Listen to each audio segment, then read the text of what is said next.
ترکوں کا حسب و نسب اور ان کا اصلی وطن US ماورا النہر کا علاقہ جسے آج ہم ترکستان کا نام دیتے ہیں اور جو مشرق میں منگولیا اور شمالی چین کی پہاڑیوں سے مغرب میں بحر خزز بحر قزوین اور شمال میں سیری کے میدانی علاقوں سے جنوب میں برصغیر اور فارس تک پھیلا ہوا ہے، ایک غز خاندانوں کا وطن ہے۔ اس علاقہ میں اس خاندان کے بڑے بڑے قبائل رہائش پذیر تھے اور ترک یا اتراک کے نام سے پہچانے جاتے تھے۔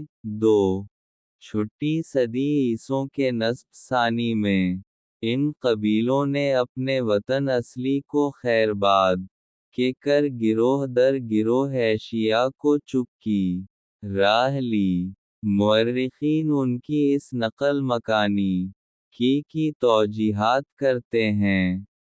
بعض کا خیال ہے کہ اس کی وجہ اقتصادی بدحالی تھی۔ شدید قحط اور بڑھتی ہوئی آبادی نے انہیں ترک وطن پر مجبور کیا اور وہ ایسے علاقوں میں آ کر ہے جہاں وسیع چراگاہیں اور خوشحال زندگی کے اسباب وافر مقدار میں موجود تھے۔ بعض تاریخ نگاروں کا نقطہ نظر یہ ہے کہ اس نقل مکانی کے پیچھے سیاسی عوامل کارفرما تھے۔ ترکوں کو بعض ایسے طاقتور قبائل کی دشمنی کا سامنا کرنا پڑا جن کی طاقت اور تعداد ان سے کہیں زیادہ تھی، جیسے منگولیا۔ اس دشمنی سے بچنے کے لیے انہوں نے ترکستان کو چھوڑ کر ایک ایسے علاقے کی راہ لی جہاں وہ امن و آشتی کی زندگی بسر کر سکتے تھے۔ یہ رائے ڈاکٹر عبد اللطیف عبد اللہ بندھیش کی ہے۔ لہذا منگولیوں کی دشمنی سے بچنے کے لیے ان قبیلوں نے مغرب کی راہ لی اور دریائے جیحوں کے قریبی علاقوں میں بس گئے، جہاں سے بعد میں وقتاً فوقتاً طبرستان اور جرجان آئے اور یہاں بود و باش اختیار کر لی۔ اس طرح ترک ان اسلامی علاقوں سے قریب ہو گئے جن کو مسلمانوں نے 21,641 ء میں مرکہ نہاوند اور فارس میں دولت ساسانیہ کے سقوط کے بعد فتح کیا تھا۔ اسلامی دنیا کے ساتھ ترکوں کا اتصال 6,52,022 حمزہ کو اسلامی فوجوں نے باب کے علاقوں کی طرف پیش قدمی کی تاکہ ان علاقوں کو فتح کریں۔ یہ وہ علاقے تھے جن میں ترک سکونت پذیر تھے۔ اسلامی سپہ کے سپہ سالار عبد الرحمن بن ربیعہ رضی اللہ عنہ نے ترکوں کے سردار شہر براز سے ملاقات کی۔ شہر براز نے عبد الرحمن رضی اللہ عنہ سے صلح کی درخواست کی اور اس بات کا اظہار کیا کہ وہ ارمن پر حملہ کرنے کے لیے اسلامی لشکر میں شریک ہونے کے لیے تیار ہے۔ عبد الرحمن نے انہیں اپنے قائد سراقہ بن عمرو رضی اللہ عنہ کے پاس بھیج دیا۔ شہر براز نے سراقہ سے ملاقات کی اور ان سے اپنی خدمات پیش کرنے کے سلسلہ میں بات کی۔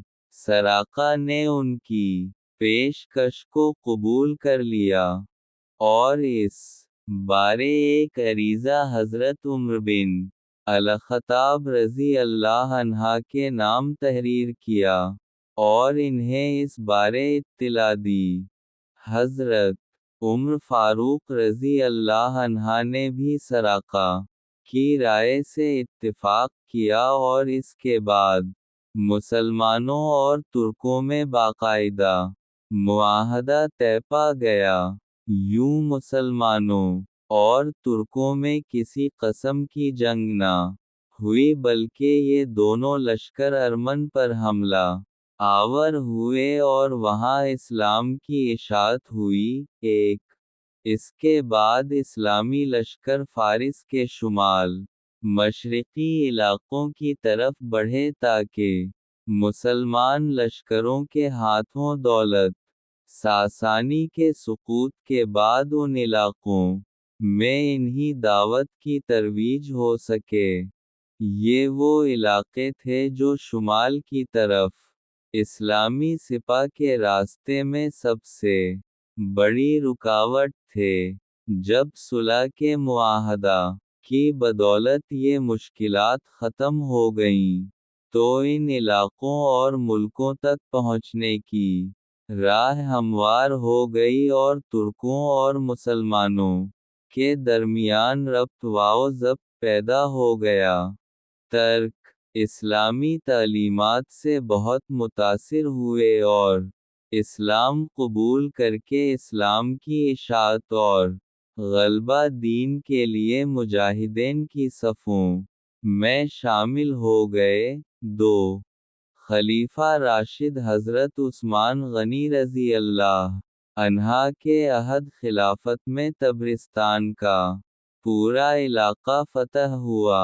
21 دوچشمیہ کو اسلامی لشکر دریائے بیجوں سے پار اترا اور ماوراء النہر کے علاقے میں پڑاؤ کیا۔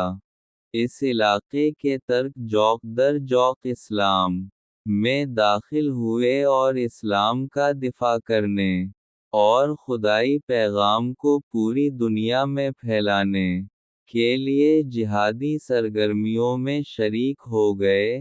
3 اس کے بعد بھی اسلامی لشکر کی پیش قدمی جاری رہی۔ حضرت امیر معاوی رضی اللہ عنہ کے دور میں بخارا فتح ہوا۔ کامیابی و کامرانی کا یہ سلسلہ آگے بڑھا اور سمرقند بھی اسلامی قلمرو میں شامل ہوتی کہ اسلامی سلطنت کی سرحد میں وسیع سے وسیع تر ہوتی گئیں اور ایک وقت وہ بھی آیا کہ ماوراء النہر کے تمام علاقے اسلامی سلطنت کا حصہ بن گئے اور ان میں بسنے والے ترک قبائل نے خالص اسلامی تہذیب و تمدن کو اختیار کیا۔ 4 عباسی خلفاء اور امراء کے درباروں میں ترکوں کا اثر و نفوذ بڑھنا شروع ہوا۔ ہر شعبے میں ترکوں کی ایک متعدد تعداد دیکھی جانے لگی۔ فوج، کاتب اور حکومت کے دوسرے اعلیٰ مناصب گرزے کہ کوئی ایسا شعبہ نہیں تھا جہاں ترک موجود نہ ہوں۔ اپنی خدا داد صلاحیتوں اور اخلاص کی بدولت انہیں بڑے بڑے مناصب پر فائز کیا گیا ہے۔ جب متسم تخت خلافت پر متمکن ہوا تو ترکی اثر و نفوذ کے سامنے اعلیٰ مناصب کے سب دروازے کھل گئے۔ بڑے بڑے منصب ترکوں کے سپرد ہوئے۔ ترک اب سلطنت کے ہر شعبہ میں کلیدی آسامیوں پر کام کرنے لگے۔ دراصل متسم ایرانی اثر و نفوذ کی بیخ کنی کرنا چاہتا تھا۔ ایرانی خلیفہ المامون کے دور سے ایک بہت بڑی طاقت کی حیثیت سے حکومتی عہدے پر فائز چلے آ رہے تھے اور ان میں کافی حد تک خودسری کے آثار نمایاں ہونے لگے تھے۔ 1 متسم کے اس اقدام نے لوگوں کو کافی حد تک مشتعل کر دیا۔ عوام اور سپاہ دونوں میں بے چینی پھیل گئی۔ یہی وجہ تھی کہ متسم کا نے اپنے لیے ایک نئے شہر کی بنیاد رکھی جہاں اس کی ذاتی فوج اور اعوان و مددگار رہائش پذیر ہوئے۔ یہ نیا شہر سامر وئے نام سے موسوم کیا جاتا تھا۔ اور بغداد سے 125 کلومیٹر دور تھا۔ یوں تاریخ اسلامی کے اہم ترین دور میں ترکوں کو سلطنت میں خاصی اہمیت حاصل ہو گئی، حتیٰ کہ وہ وقت بھی آیا کہ ترکوں نے ایک بہت بڑی اسلامی سلطنت کی بنیاد رکھی۔ اس سلطنت کا دولت عباسی کے خلفاء کے ساتھ مضبوط تعلق تھا۔ یہ سلطنت تاریخ میں سلجوقی سلطنت کے نام سے پہچانی جاتی ہے۔ 2. دولت سلجوقی کا قیام۔ عربی اسلامی مشرق میں رونما ہونے والے واقعات کے سٹیج پر سلجوقیوں کے ظہور کے ان علاقوں کی سیاسی تبدیلی پر بہت ان کو ایک طرف ہائی اموی کرنے کے لئے کو کر رہے تھے اور دوسری طرف شیعوں کی فاطمی خلافت اپنی طرف کھینچ رہی تھی۔ ایسے حالات میں سلجوقیوں نے ایک بہت بڑی ترکی سلطنت کی بنیاد رکھی۔ 5ویں صدی ہجری بمطابق 11ویں صدی عیسوی میں سامنے آئی۔ یہ سلطنت خراسان ماوراء النہر، ایران، عراق بلہ دال شام اور ایشیائے کو چک کے علاقوں پر مشتمل تھی۔ اس سلطنت کا متقر پہلے ایران کا شہر رے تھا اور بعد میں عراق کا شہر بغداد قرار پایا۔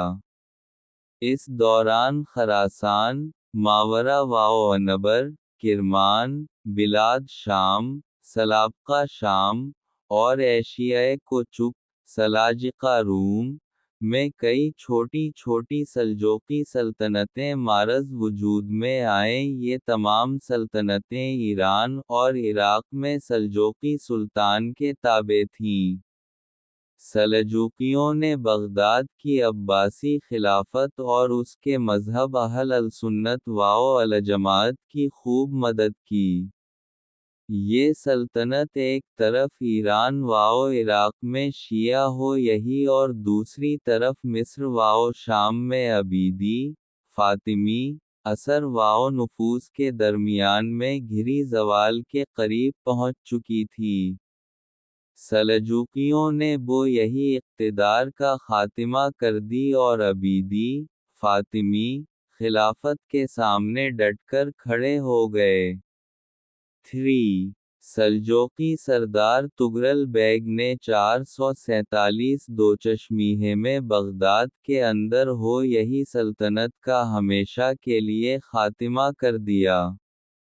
تمام شورشوں پر قابو پا لیا۔ مساجد کے دروازوں سے صحابہ کرام علیہم الرضوان کے سب و شتم پر منی تحریر میں مٹا دیں اور رافضیوں کے شیخ ابو عبد اللہ الجلاب کو رفضہ میں گلو کی وجہ سے قتل کر دیا۔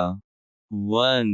بویسی شیعہ نفوذ بغداد اور عباسی خلیفہ پر چھا چکا تھا۔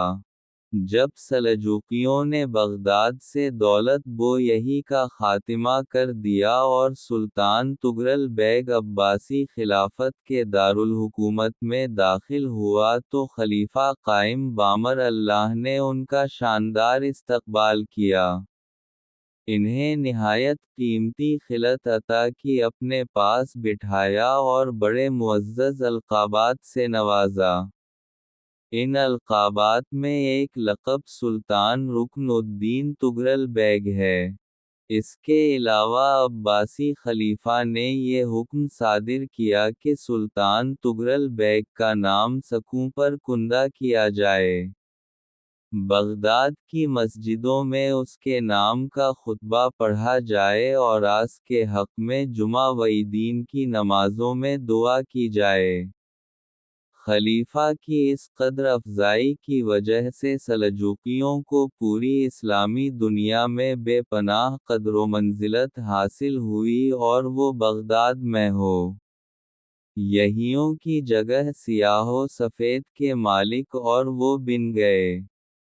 عباسی خلیفہ اب ان کے ہر مشورہ کو بطیب خاطر قبول کرتا تھا اور ان کی بڑی عزت کرتا تھا۔ 2. طغرل بیگ بڑی طاقتور شخصیت کا مالک تھا۔ براز ہیں، کمال شجاع دیندار، نیک اور عدل گستر تھا۔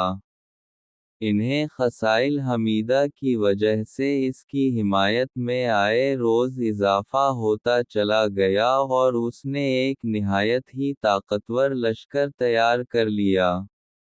تغرل بیگ نے کوشش کی کہ تمام مسلجوقی ترک متحدر ہیں اور اسلام کی اشاعت میں بھرپور حصہ لیں۔ 3. قائم بامر اللہ نے سلجوقی سلطنت کے ساتھ اپنے تعلق کو مضبوط بنیادوں پر قائم کرنے کی خاطر تغرل بیگ کے بڑے خلیفہ بھائی جعفری بیگ کی بیٹی سے شادی کر لی۔ یہ شادی 448 دوچشمیہ بمطابق 1059 ء میں ہوئی، پھر شعبان 454 دوچشمیہ بمطابق 1062 ء میں تغرل بیگ کی شادی خلیفہ عباسی قائم بامر اللہ کی بیٹی سے ہوئی۔ لیکن اس کے بعد تغرل بیگ زیادہ عرصہ زندہ نہ رہے۔ 8 رمضان المبارک 454 دوچشمیہ بمطابق 1062 ء یعنی صرف ایک ماہ بعد ان کا انتقال ہو گیا۔ اس وقت تغرل بیگ کی عمر 70 سال تھی۔ اپنی وفات سے پہلے تغرل بیگ خراسان، ایران اور عراق کے شمال مشرقی علاقوں میں اپنے ہاتھ سے سلجوقی اقتدار اور غلبہ کا کام مکمل کر چکے تھے۔ 4.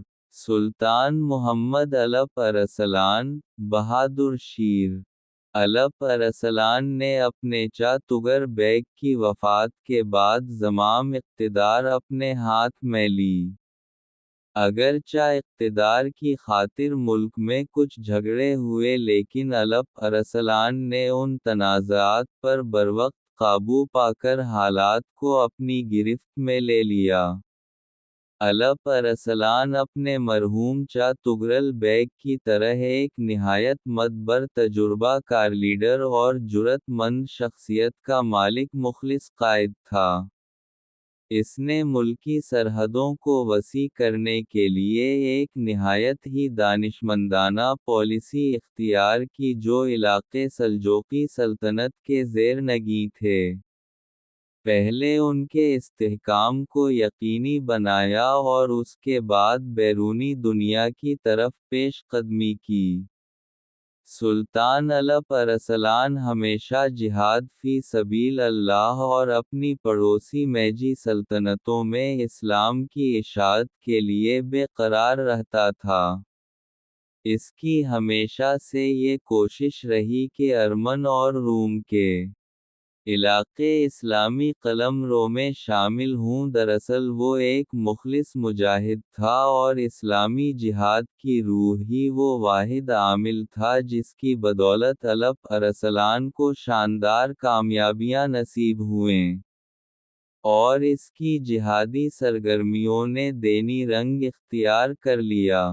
سلجوقی سلطنت کا یہ عظیم قائد ایک مخلص جہادی شخصیت اور سیاحی علاقوں میں اسلام کی اشاعت و ترویج کے لیے بے حد حریص انسان کی شکل میں نمودار ہوا اور دولت بیرنطینیہ کے بہت سارے علاقوں پر اسلام کا علم لہرا دیا۔ 1. علپ ارسلان اپنی مملکت کی سرحدوں کو وسیع کرنے سے پہلے 7 سال کے عرصہ تک اپنی مملکت کے دور دراز علاقوں کے حالات کا جائزہ لیتا رہا اور جب ان علاقوں میں امن و امان کی صورت حال سے مطمئن ہو گیا تو اپنے عظیم مقاصد کو پائے تکمیل تک پہنچانے کے لیے پلاننگ شروع کر دی۔ ان کے سامنے اب ایک ہی ہدف تھا۔ سلجوقی سلطنت کے پڑوس میں واقع مسیحی علاقوں کو فتح کرنا، مصر میں فاطمی دولت کے اقتدار کو ختم کرنا اور تمام اسلامی دنیا کو عباسی خلفاء اور سلجوقی اقتدار کے جھنڈے کے نیچے متحد کرنا۔ علپ ارسلان نے الف بے کو عملی جامہ پہنانے کے لیے ایک بہت بڑا لشکر تیار کیا اور اس لشکر کی قیادت کرتا ہوا ارمن اور جورجیا کی طرف روانہ ہوا۔ یہ علاقے بہت جلد ان کے ہاتھوں فتح ہوئے۔ 2 الپ ارسلان آگے بڑھا اور شام کے شمالی علاقے پر یورش کی طلب میں مرد اسی حاکم تھے۔ اس سلطنت کی بنیاد 414 دوچشمیہ بمطابق 1023 ء میں صالح بن مرد اس نے رکھی تھی۔ یہ ایک فرمانر واو محمود بن صالح بن مردہ اس کو عباسی خلیفہ کی حکومت کو تسلیم کرے اور لوگوں کو اس حکومت کے احکام کا پابند کرے۔ 3 اس سلان نے ایک ترکی نژاد قائد اتنسس بن اوق خارزمی کو جنوبی شام پر حملہ کرنے کے لیے بھیجا۔ خارزمی نے فاطمیوں سے رملہ اور بیت المقدس چھین لیے لیکن عسقلان پر قبضہ نہ ہو سکا جسے مصری حدود میں داخلہ کے لیے ایک بہت بڑے دروازے کی حیثیت حاصل تھی۔ اس طرح سلجوقی بیت المقدس کے اندر خلیفہ عباسی اور سلطان سلجوقی کے مرکز کے قریب ہو گئے۔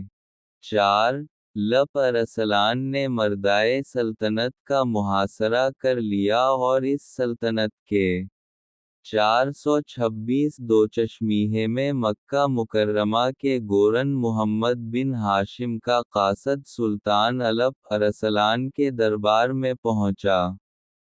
قاصد نے اطلاع دی کہ شریف مکہ خلیفہ القائم پاشا اور سلطان الپ ارسلان کے نام کا خطبہ دے رہا ہے اور آئندہ سے وہ عبیدی سلطنت کی بجائے عباسی خلافت کے احکامات کی پابندی کرے گا۔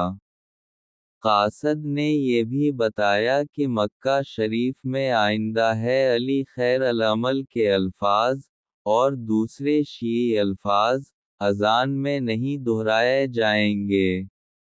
سلطان نے شریف مکہ کے قاصد کی بڑی عزت افزائی کی۔ تمہیں 1000 دینار گورنر مکہ کی خدمت میں ارسال کیے اور کہلا بھیجا کہ اگر گورنر مدینہ ایسا کرے گا تو اس کی خدمت میں 1000 دینار پیش کیے جائیں گے۔ الپ ارسلان کی ان فتوحات نے رومی شہنشاہ ڈومانوس ڈیوجیس کو آتش زیر پا کر دیا اور اس نے پختہ ارادہ کر لیا کہ وہ قیمت پر اپنی شہنشاہیت کا دفاع کرے گا۔ اس مقصد کی خاطر اس نے اپنی پوری فوج سلجوقیوں کے خلاف جنگ میں جھونک دی۔ رومی اور سلجوقی فوجوں میں کئی خونریز معرکے ہوئے۔ ملاز کرد کا معرکہ ان سب میں زیادہ اہم ہے جو 463 دوچشمیہ بمطابق اگست 1070 کو برپا ہوا۔ 1 ابن کثیر لکھتے ہیں، اور اس معرکے میں روم کا بادشاہ ڈومانوس پہاڑ کی مانند لشکروں کو لے کر روانہ ہوا۔ ان لشکروں میں روم، روس، برطانیہ اور کئی دوسرے ملکوں کے سپاہی شریک تھے۔ ڈومانوس کی جنگی تیاریاں بھی خوب تھیں۔ اس لشکر میں 35 بطریق بھی شریک تھے، اور ہر بطریق کے سین تھے جو قسطنطنی سے تعلق رکھتے تھے۔ اس کے 35,000 فرنگی اور 15,000 دوسرے جنگ جو اس کے علاوہ والے، 1,00,000 کھدائی کرنے والے، 1,000 روز جاری، 400 بیل گاڑیوں جن پر فوجوں کی وردیاں، اسلحہ، گھوڑوں کی زمینیں، نجلیقیں، قلعہ شکن آلات لدے ہوئے تھے۔ ان منجنیقوں میں ایک منجنیق ایسی بھی تھی جس کو 1,200 آدمی چلاتے تھے۔ ڈومانوس، خدا اس کا ستیہ ناس کرے، یہ سب لاؤ واؤ لشکر لے کر اسلام اور اہل اسلام کو مٹانے کا مقصد لے کر آگے بڑھا تھا۔ اس کو اپنی طاقت پر اتنا گھمنڈ تھا کہ فتح سے پہلے ہی اسلامی علاقے اس نے اپنے بطریقوا میں دینے کا اعلان کر دیا، حتیٰ کہ بغداد بھی ایک بطریق کے نام کر دیا۔ ان کا پروگرام یہ تھا کہ جب عراق اور خراسان کے علاقے فتح ہو جائیں گے تو وہ یکبارگی حملہ کر کے شام کے علاقے مسلمانوں سے واپس لے لیں گے۔ وہ یہ سوچ رہے تھے اور تقدیر ہنس رہی تھی اور کہہ رہی تھی لامرک انہم لفی سکور تیام یومہن سلطان الپ ارسلان، اور رومی فوجوں کا آمنا سامنا الظہر کے مقام پر بدھ کے روز ہوا۔ ذی القعدہ کے مہینے کے ابھی 5 دن باقی تھے۔ رومی فوج کی کثرت تعداد کو دیکھ کر الپ ارسلان کچھ پریشان ہوا، لیکن فقیہ ابو نصر محمد بن عبد المالک بخاری یہ منفی بزرگ تھے، نے ان کو حوصلہ دیا اور کہا، سلطان محترم، جمعہ شریف کے روز جب خطبہ جمعہ کے خطبے پڑھ رہے ہوں اور مجاہدین کے لیے دعائیں مانگ رہے ہوں، اس وقت دشمن پر حملہ کر دیں۔ اللہ کریم مسلمانوں کی دعاؤں کے طفیل سلطان کو فتح عطا فرمائے گا۔ جب وہ وقت آیا اور دونوں لشکر میدان میں اترے تو الپ ارسلان اپنے گھوڑے سے اترا، زمین پر سر رکھ کر اور اپنی پیشانی کو خاک آلود کر کے بارگاہ خداوندی میں فتح و نصرت کے لیے ملتجی ہوا۔ اللہ کریم نے مسلمانوں کی مدد فرمائی اور نصرانیوں کے سروں کو جھکا دیا۔ مسلم سپاہ نے کشتوں کے پشتے لگا دیے۔ رومی بادشاہ اور سپہ سالار فوج ڈومانوس گرفتار ہوا۔ اسے ایک رومی غلام نے گرفتار کیا۔ جب شاہ روم کو سلطان الپ ارسلان کے حضور پیش کیا گیا تو سلطان نے اپنے ہاتھ سے اسے 3 کوڑے مارے اور پوچھا، اگر میں گرفتار ہو کر تیرے سامنے پیش ہوتا تو میرے ساتھ کیسا سلوک کرتا؟ ڈومانوس نے کہا، میں تم سے انتہائی برا سلوک کرتا۔ الپ ارسلان نے کہا، میرے بارے میں تیرا کیا گمان ہے؟ ڈومانوس بولا، تو یا تو مجھے قتل کر دے گا یا اپنے ملک میں میری تشہیر کرے گا یا معاف کر دے گا یا فدیہ لے کر رہا کرے گا۔ الپ ارسلان نے کہا، میرا ارادہ یہ ہے کہ تجھ کو معاف کر دوں اور فدیہ لے کر چھوڑ دوں۔ لہٰذا سلطان نے اس سے 15 لاکھ اشرفیاں فدیہ لے کر اسے آزاد کر دیا۔ جب ڈومانوس روانہ ہونے لگا تو سلطان نے اسے پینے کے لیے مشروب دیا۔ وہ سلطان کے اس نیک سلوک سے بہت متاثر ہوا، زمین بوس ہوا، تعظیم بجالایا۔ سلطان نے عذراء عنایت 10,000 دینار فدیہ سے چھوڑ دیے تاکہ وہ ان سے زاد راہ خرید سکے۔ خود اس کی پیشوائی کے لیے دور تک چلا۔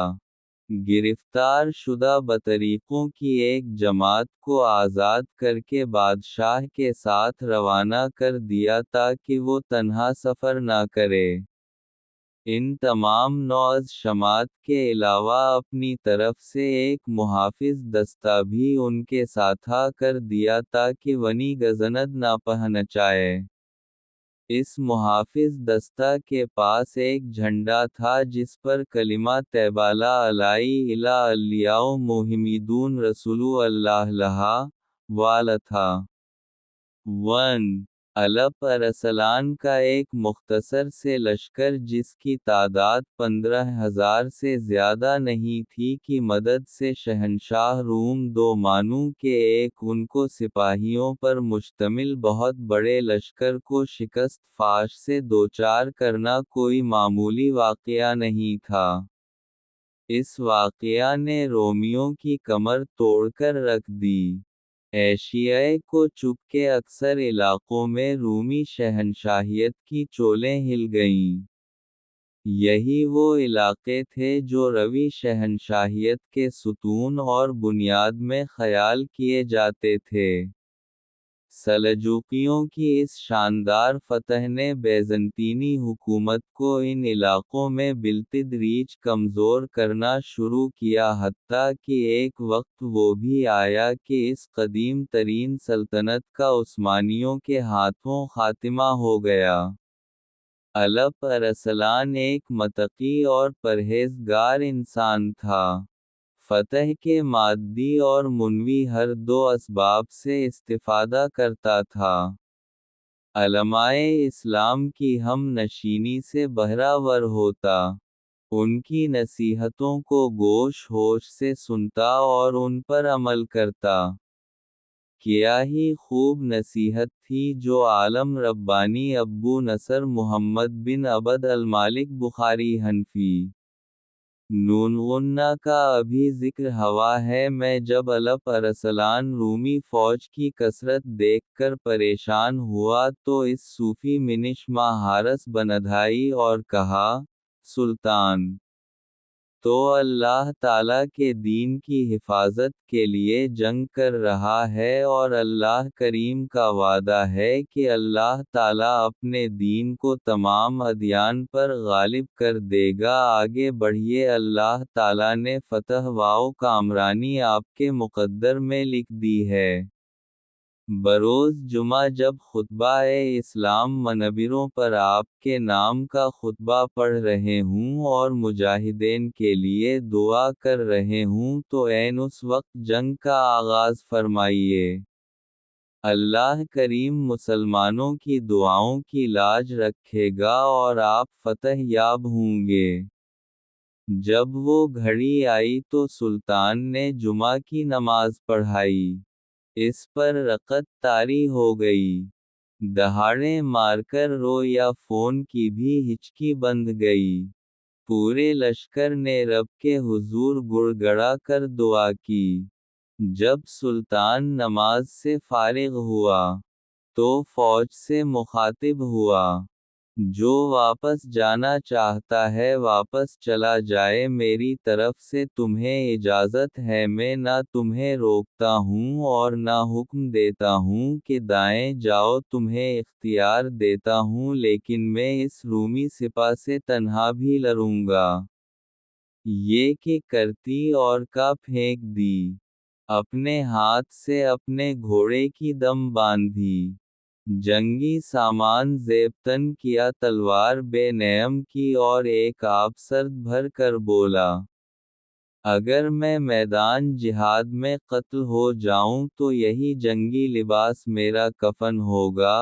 دو اللہ اکبر، واقعی ایسے ہی لوگوں پر اللہ کی رحمت کا نزول ہوتا ہے۔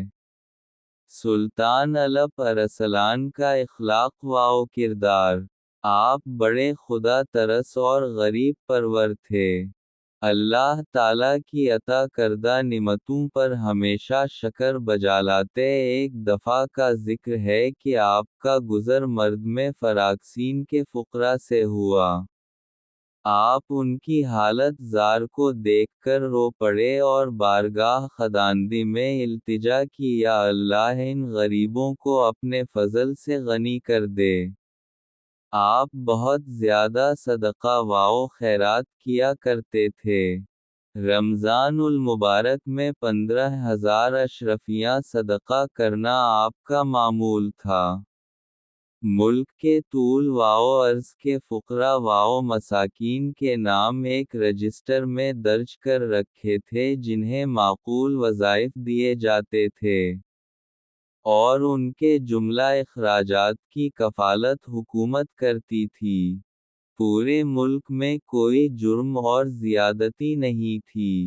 رعایا خوشحال تھی اور خراج کی حقیقی آمدنی کے علاوہ کسی سے کوئی ٹیکس وصول نہیں کیا جاتا تھا، اور سالانہ خراج یک بارگی لینے کی بجائے سال میں آدھا آدھا کر کے 2 مرتبہ لیا جاتا تھا تاکہ لوگ آسانی سے خراج ادا کر سکیں۔ 2. صدقہ وصول کرنے والے بعض عاملین نے آپ کی خدمت میں ایک عریضہ لکھا جس میں وزیر مملکت نظام الملک توسی کی شکایت کی کہ ان کے پاس بہت زیادہ دولت ہے۔ آپ نے نظام الملکو بلّہ بھیجا باز پرس کی اور کہا، اگر یہ شکایت صحیح ہے تو اسے سنجیدگی سے لو۔ اپنے اخلاق کو سنور داور اپنی اصلاح کروا در اگر یہ الزام ہے تو شکایت کنندہ کی غلطی کو معاف کر دو۔ رعایا کے مال کی حفاظت کا جذبہ۔ ایک دفعہ آپ کو اطلاع ملی کہ آپ کے ایک غلام نے اپنے کسی ساتھی کا تہبند چرایا ہے تو آپ نے اسے سولی پر لٹکا دیا۔ یہ دیکھ کر غلاموں میں خوف و ہرس چھا گیا اور اس کے بعد چوری کا کوئی واقعہ پیش نہ آیا۔ 3. آپ بادشاہوں کے سوانح حیات ان کے اخلاق و کردار اور شرعی احکامات پر مشتمل کتابوں کے مطالعہ سے خاصا شغف رکھتے تھے۔ جب آپ کو اپنے حسن کردار اور ایفائے عہد کی بدولت دنیائے اسلام میں شہرت نصیب ہوئی تو کئی فرمانرواؤں نے خود بخود آپ کی اطاعت قبول کر لی اور مخالفت ترک کر کے آپ کے ہمنو ابن گئے۔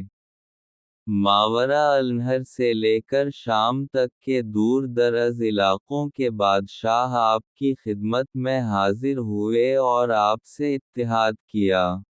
ملک شاہ اور سلطنت کو متحد رکھنے میں اس کی ناکامی۔ الپ ارسلان کے وصال کے بعد اس کا بیٹا ملک شاہ تخت نشین ہوا۔ آپ کے پچا قاورت بن جفری جو کرمان کے سلجوقیوں کا حاکم تھا نے آپ کی تخت نشینی کو قبول کرنے سے انکار کر دیا اور خود طالب تخت ہوا۔ ہمدان کے قریب چا بھتیجا میں خونریز معرکہ ہوا۔ قاور دال کو شکست ہوئی اور وہ میدان جنگ میں کام آیا۔ کرمان کے علاقے پر قبضہ کر کے ملک شاہ نے 465 1073 میں سلطان شاہ بن الپ ارسلان کو اس علاقے پر حاکم مقرر کر دیا۔ سلطان ملک شاہ سلجوقی کے دور میں سلجوقی سلطنت کو بڑی وسعت نصیب ہوئی۔ مشرق میں اس سلطنت کی سرحدیں افغانستان تک، مغرب میں ایشیائے کوچک تک، اور جنوب میں بلاد شام تک وسیع ہو گئیں۔ سلجوقی سلطنت کا یہ حدود اربع فتح دمشق کے بعد کا ہے۔ دمشق 468 دوچشمیہ 1075 حمزہ میں سلجوقی سپہ سالار اتسس کے ہاتھوں فتح ہوا اور یہاں عباسی خلیفہ کے نام کا خطبہ جاری ہوا۔ ملک شاہ نے شام کے مقبوضات اپنے بھائی تاج الدولہ تمش کے حوالے کر دیے تاکہ فتوحات کے سلسلے کو آگے بڑھایا جا سکے۔ یہ واقعہ 470 دوچشمیہ بمطابق 1077 حمزہ کا ہے۔ تاج الدولہ ہی کے ہاتھوں شام کی سلجوقی سلطنت کی بنیاد پڑی۔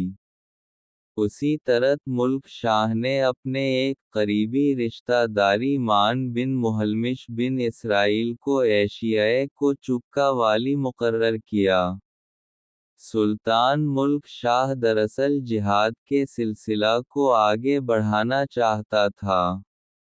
ایشیائے کوچک کے علاقے پہلے رومیوں کے زیر نگیں تھے۔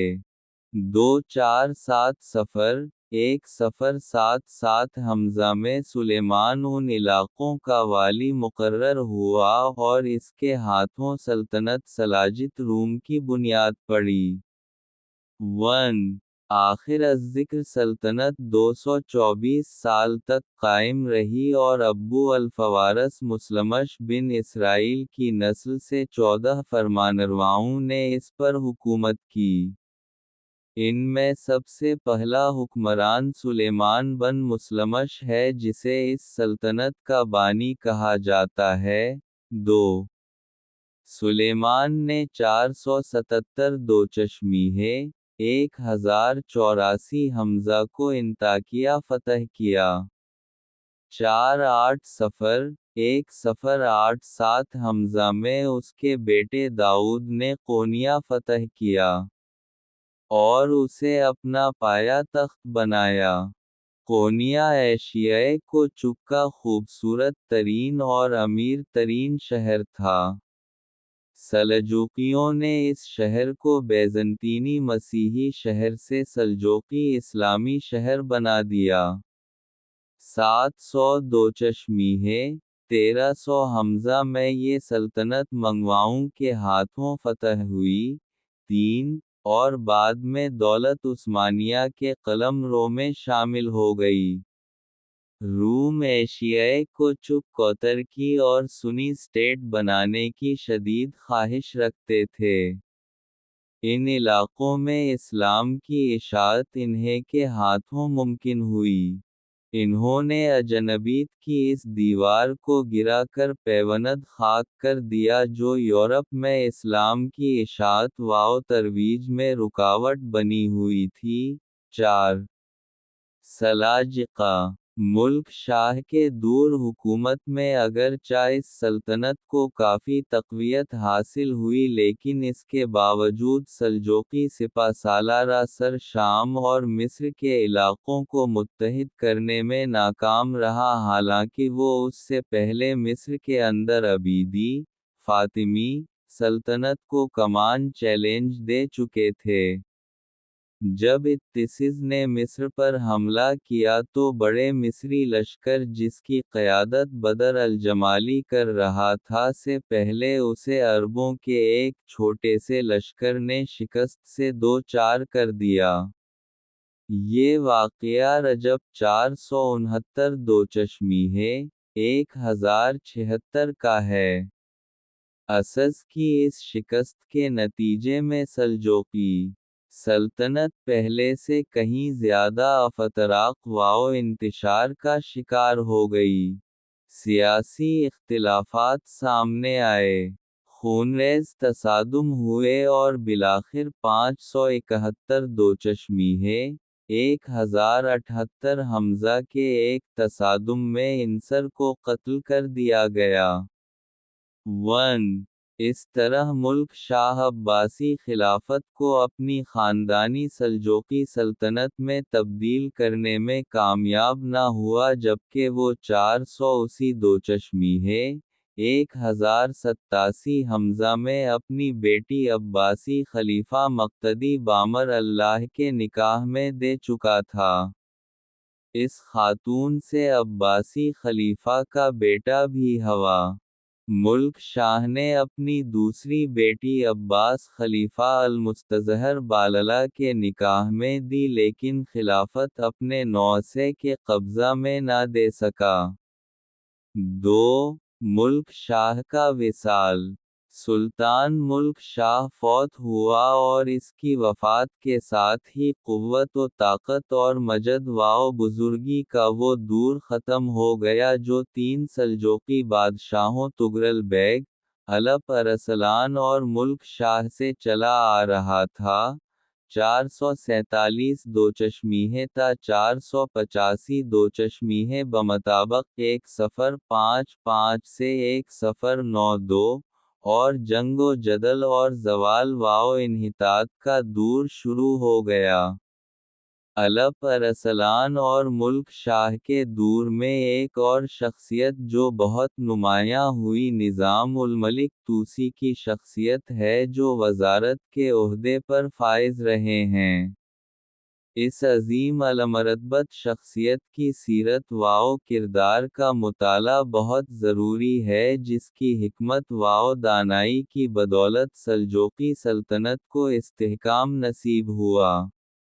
نظام الملک، امام ذہبی ان کے بارے فرماتے ہیں، وزیر کبیر، نظام الملک، قوام الدین ابو علی حسن بن علی بن اسحاق توسی بڑے زیرک، معاملہ فہم، بیدار مغز، سعادت مند، دیندار اور باوقار انسان تھے۔ ان کی مجلس علماء و فقہا سے ہمیشہ بھی رہتی تھی۔ نظام الملک نے بغداد میں ایک بہت بڑی درسگاہ قائم کی، اسی طرح کی ایک درسگاہ نیشاپور اور ایک طوس میں قائم کی۔ وہ بڑا علم پرور اور علم دوست تھا۔ طلباء کے لیے وظائف مقرر کر رکھے تھے۔ ان کے ایما پر حدیث رسول مسی داریم کی تدوین عمل میں آئی اور ان کی شہرت دور دور تک پھیل گئی۔ 3 وہ یک کے بعد دیگرے سلطان ارسلان اور اس کے بیٹے ملک شاہ کا وزیر رہا، اپنی خدا داد صلاحیت کی بدولت ممالک محروسہ کی تدبیر کی، ظلم و ستم کا خاتمہ کیا۔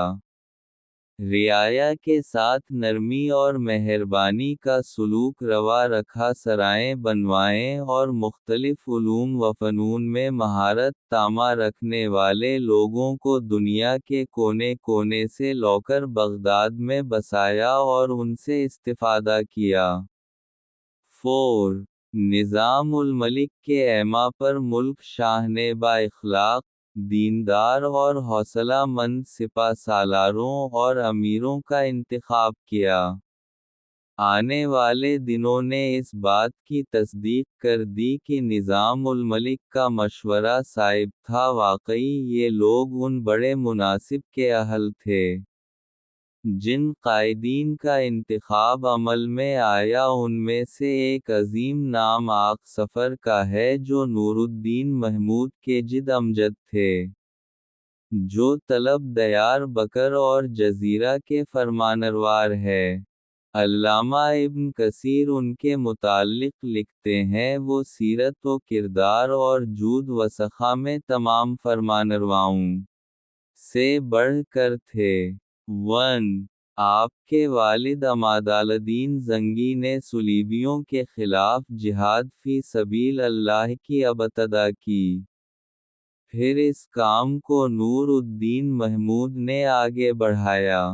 یہی وہ خاندان ہے جس نے صلاح الدین ایوبی، ظاہر پیرس اور قلاوون کے ذریعے صلیبیوں کے مقابلے میں فتوحات کی بنیاد رکھی اور دنیائے اسلام میں وحدت اور یکجہتی کے عہد کی ابتدا کی۔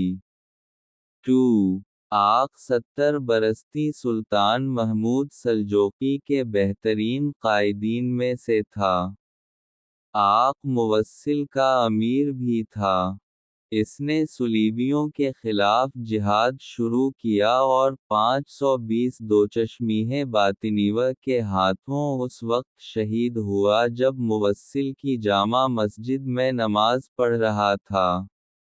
ابن اسیران کے متعلق لکھتے ہیں، آپ ایک ترکی غلام تھے اور اعلیٰ اوصاف کے حامل تھے۔ اہل علم اور صالحین کو بہت پسند کرتے تھے۔ عدل و انصاف ان کے مزاج کا حصہ تھا، اور ہر فیصلہ میں عدل و انصاف کا پورا خیال رکھتے تھے۔ آپ بہترین فرمانروا تھے۔ نمازوں کو ان کے اوقات پر پوری پابندی سے ادا کرتے تھے اور رات کے وقت تہجد کی نماز بھی پڑھتے تھے۔ 3 مورخ ابو شامہ سلجوقی تاریخ بالخصوص نظام الملک کے زمانے کے واقعات کے بارے بات کرتا ہے اور لکھتا ہے، جب وہ سلجوقی سلطنت کا فرمانروا بنا تو عہد رفتہ کا روب ود بدبعود کر آیا، بالخصوص نظام الملک کے دور میں، جنہوں نے اس مملکت کی عزت بحال کی، اس کے روب و دبدبا کو بہتر حالات کی طرف واپس لائے، امور مملکت کا نظم و ضبط۔ جب ملک شاہ نے عنان حکومت سنبھالی تو فوج میں وہ پہلا سا ڈسپلن نہ رہا۔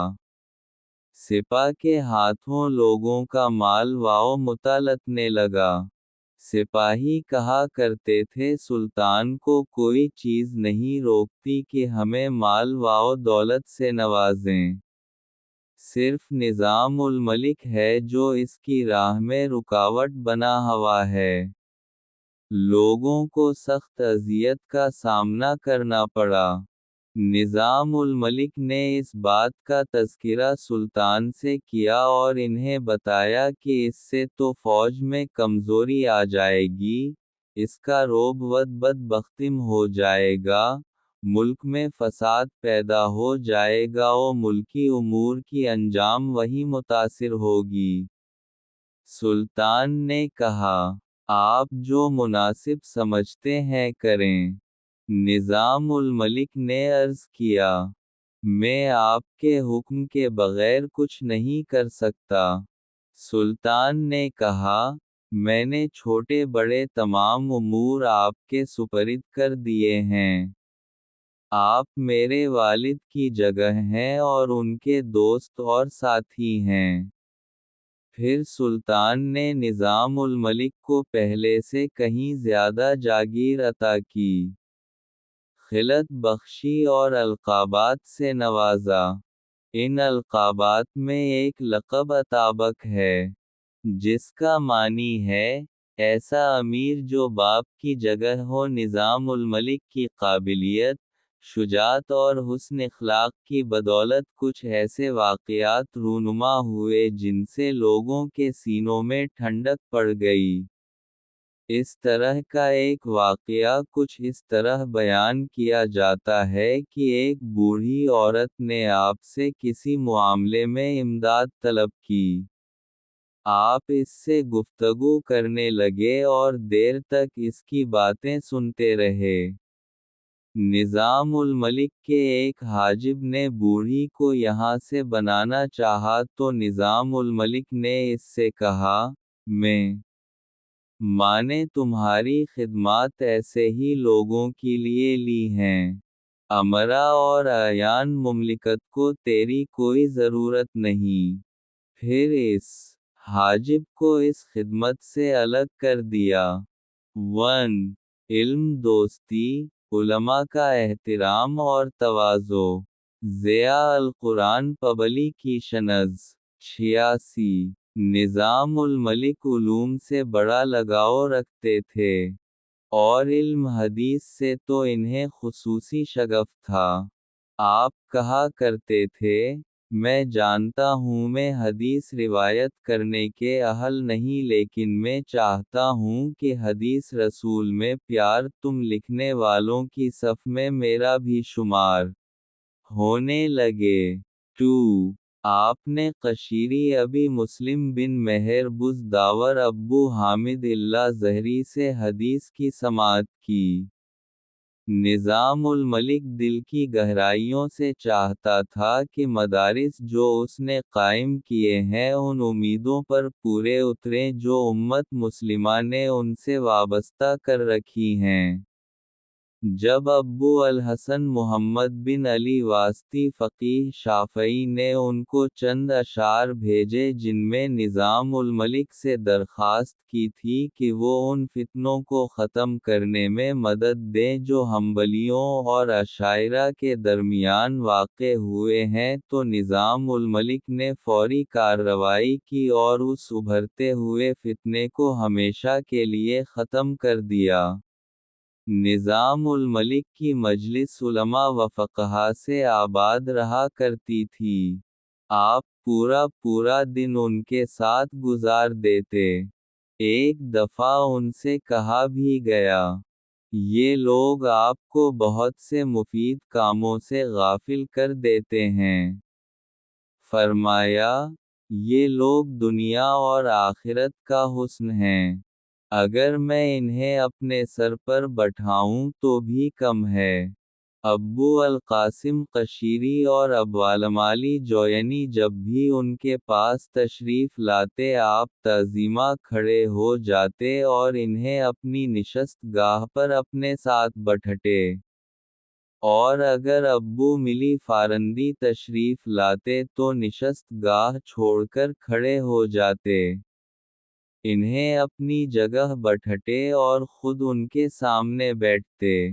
اس بارے جب ان سے پوچھا گیا تو فرمایا، ابوالقاسم قشیری اور ابوالمالی جونینی جب آتے ہیں رہتے ہیں اور میری عزت کرتے ہیں اور میرے بارے ایسی ایسی باتیں کرتے ہیں کہ ایسے خصائل مجھ میں نہیں، ان کی باتیں سن کر میں بتقاضائے بشرا پھول جاتا ہوں۔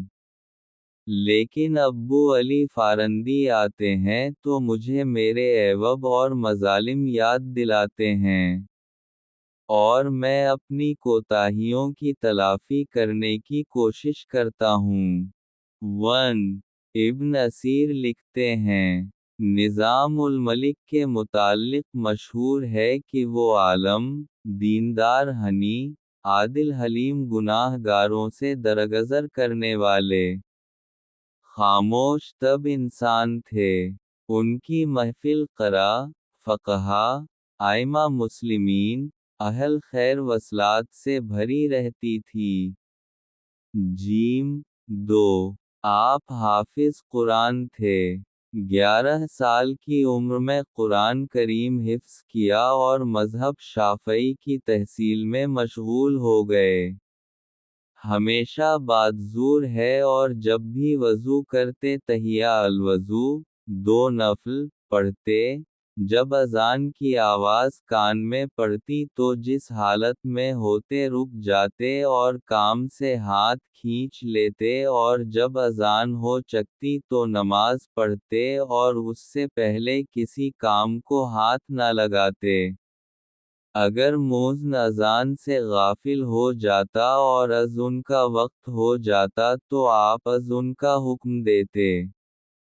حفظ اوقات اور از دم صلوت میں یہ وہ بلند مرتبہ ہے جو صرف ان لوگوں کو نصیب ہوتا ہے جو دنیا کے علاق سے الگ ہو کر عبادت خداوندی کے لیے اپنے آپ کو وقف کر دیتے ہیں۔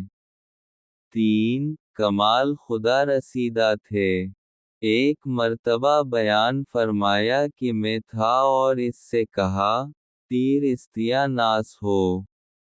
اللہ تعالی نے تجھے پیدا کیا اور براہ راست مجھے آدم علیہ السلام کو سجدہ کرنے کا حکم دیا لیکن تو نے نافرمانی کی۔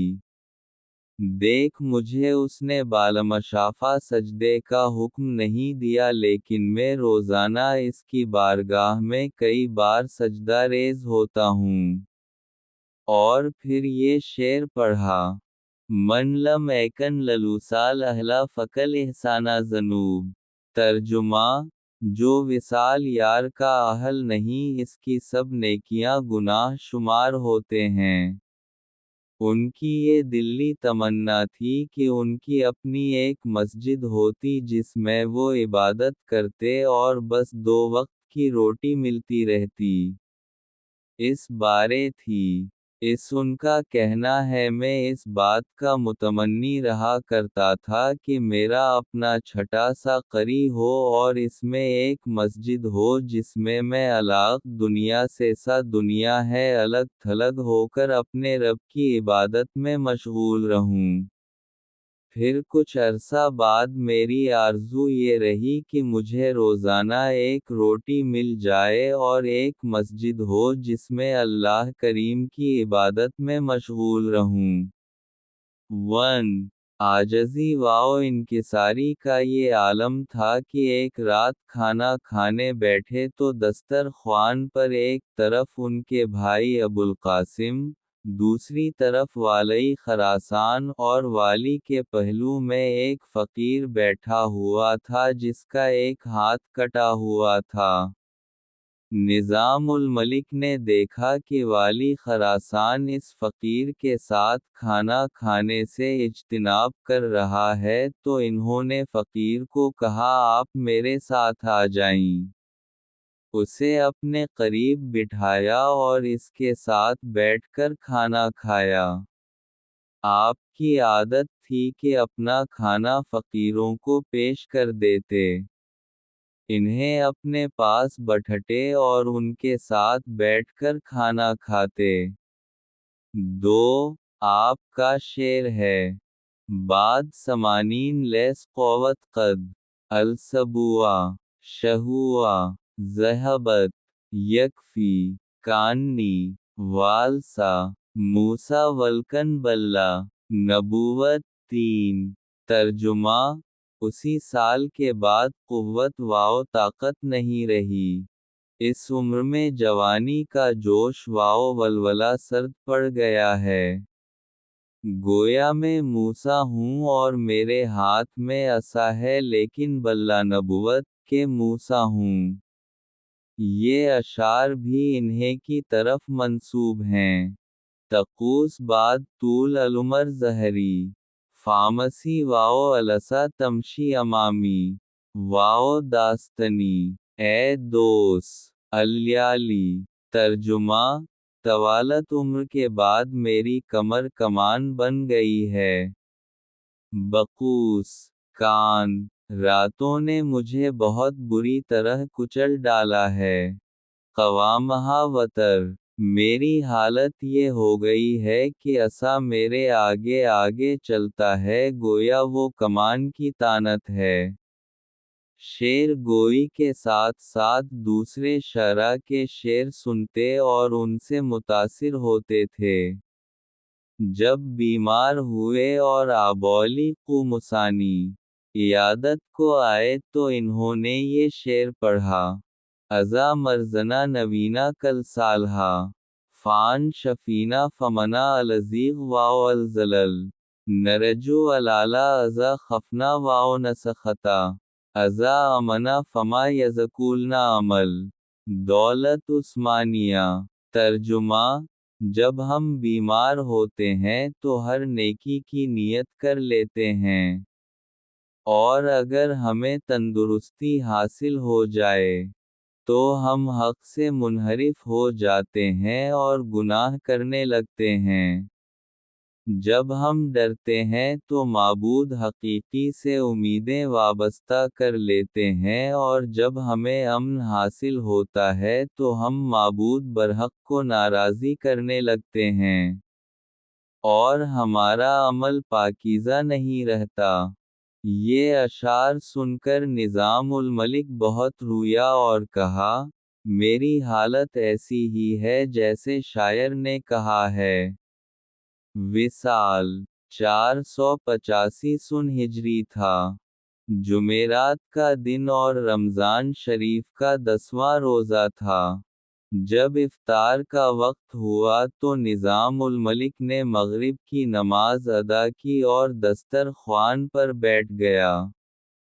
فقہا اقرا صوفیہ اور ضرورت مندوں کا ایک انبوہ کثیر موجود تھا۔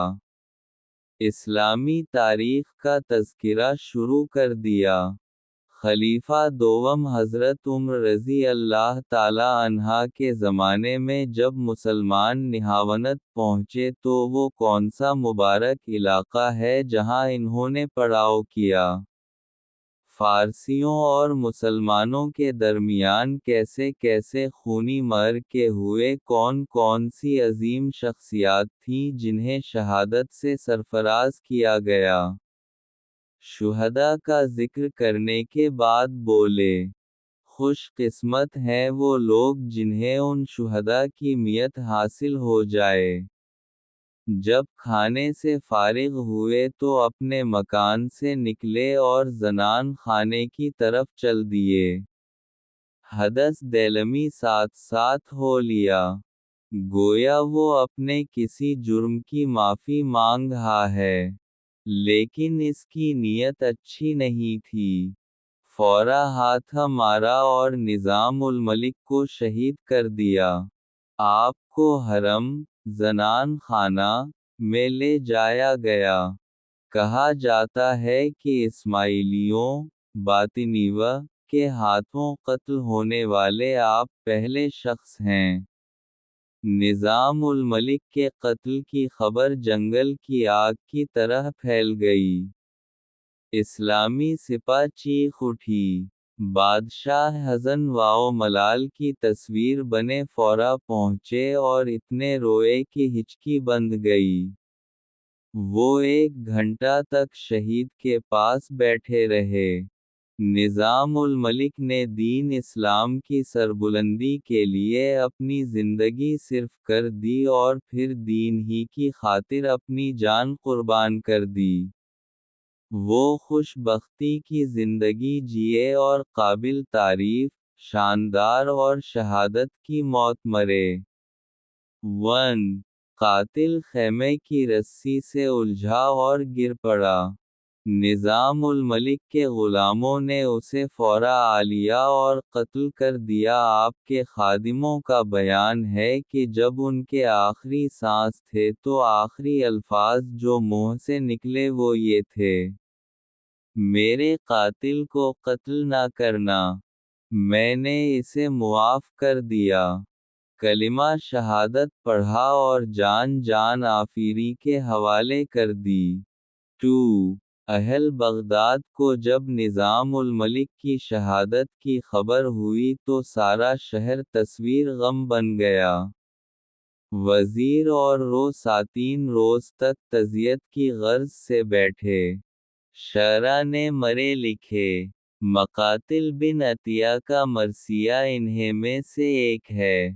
وہ کہتے ہیں، کان الو زیر نظام الملک لولوت، یتیمہ ساقہا الرحمن من شرف، عزت فلم طرف الایام قیمتہا، فردہا گیرہ موہلا الصدف۔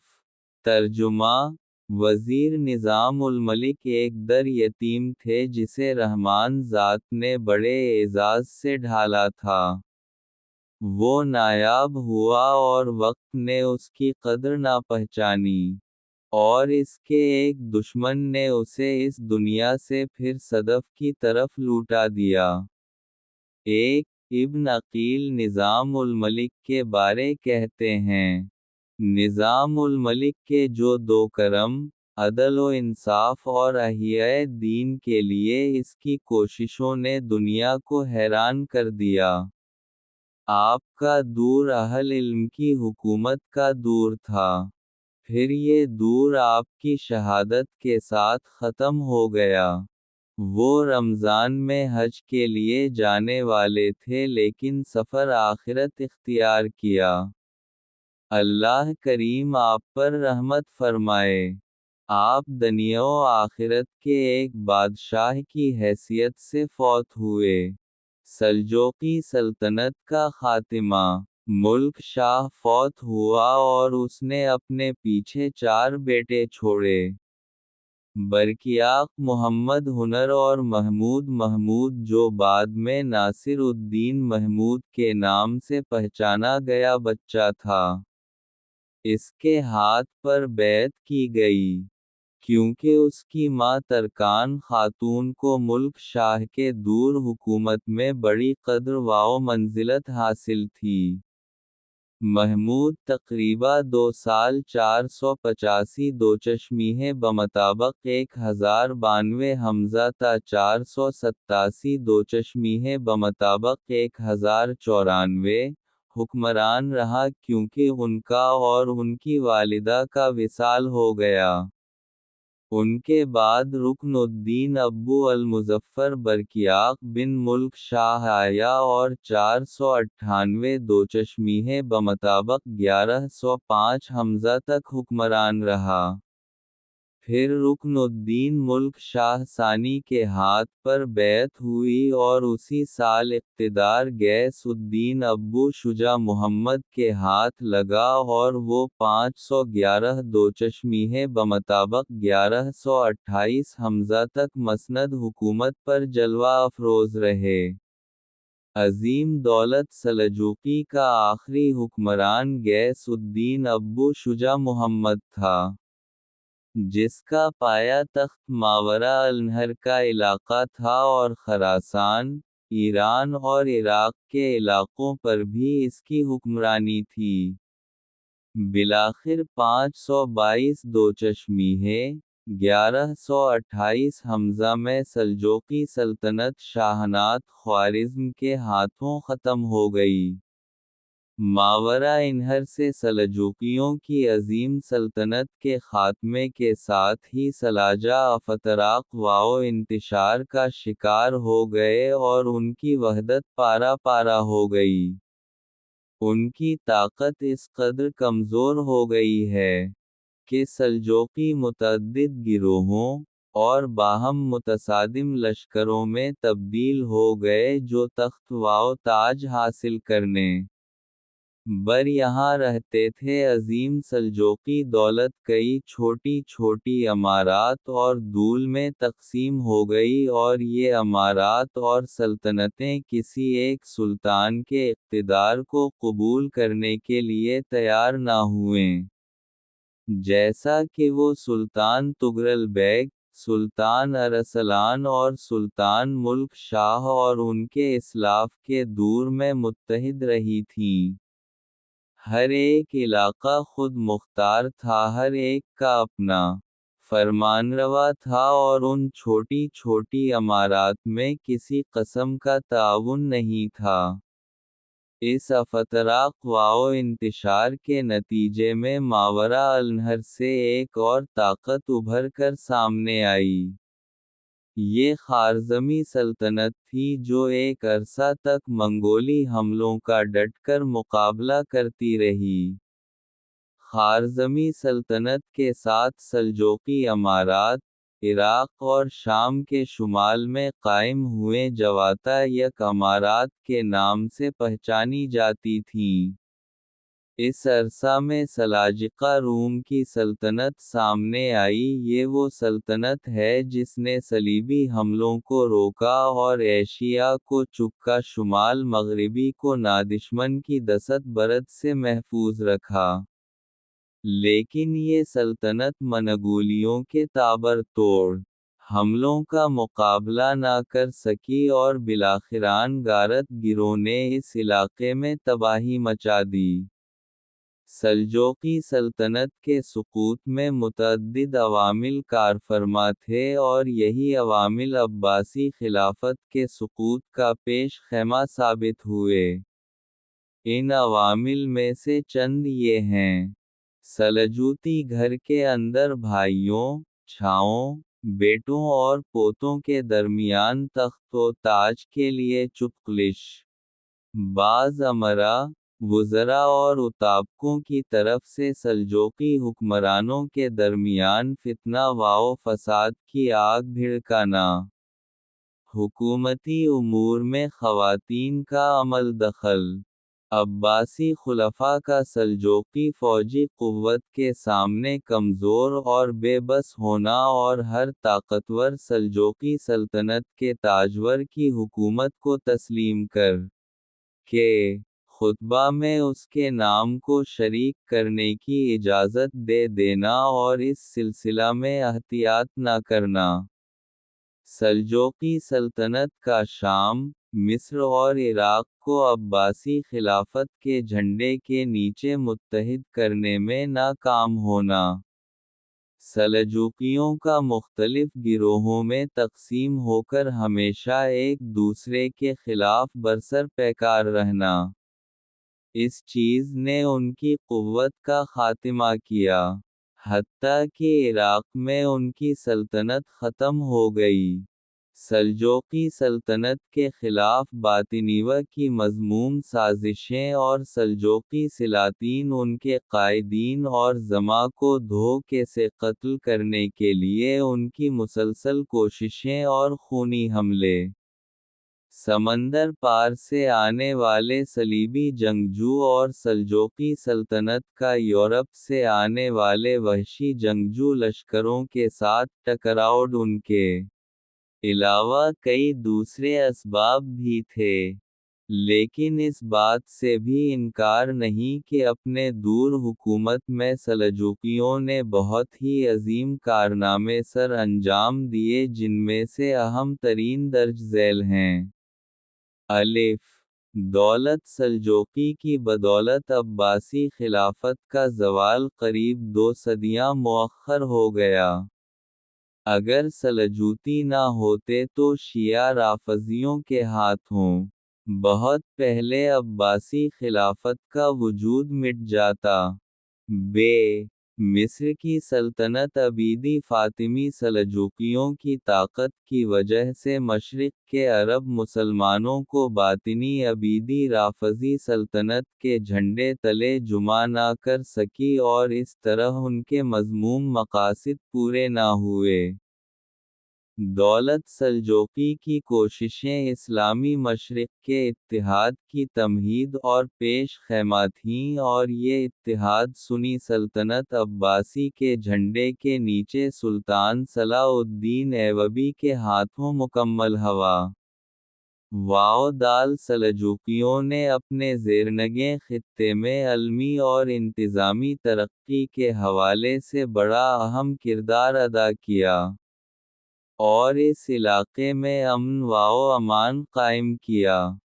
بیر علی شہنشاہیت کی طرف سے ہونے والے صلیبی حملوں کا ڈٹ کر مقابلہ کیا اور کافی حد تک منگولی خطرے سے نمٹنے کی کوشش کی۔